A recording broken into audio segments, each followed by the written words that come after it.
কাউকে আল্লাহ সন্তান দিয়ে পরীক্ষা করে, কাউকে না দিয়ে, ঠিক কিনা? কাউকে ধনী বানিয়ে, কাউকে গরিব বানিয়ে, ঠিক কিনা? কাউকে সাদা বানিয়ে, কাউকে কালো বানিয়ে, ঠিক কিনা? কাউকে ক্ষমতাশীল বানিয়ে, কাউকে দরিদ্র বানিয়ে, ঠিক কিনা বলেন? সবটাই পরীক্ষা। যে যে অবস্থায় আছে এটা পরীক্ষা।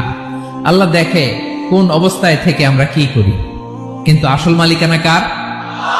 ক্ষণস্থায়ী বাড়ির মালিক, ক্ষণস্থায়ী গাড়ির মালিক। বস্তা বস্তা টাকা পেয়ে মনে করবেন না এটা মালিক আমি। আজ আছি কাল, আজ মরলে কালকে। আহা, এই তো দুনিয়া। লাহু মা ফিস সামাওয়াতি ওয়া মা ফিল আরদ। যা আছে তিনি মালিক। এজন্য আমার আমার কম বলবেন। আমার আমার সব আমার, সব আমি খামো, এরকম আশ্রয় নাই, বলা যাবে না। আমরা আসল মালিক না। এই কিছুদিনের জন্য আছি মুসাফিরি জিন্দিগি, সফরময় জিন্দিগি। আজ আছি কাল নাই, চলে যাব।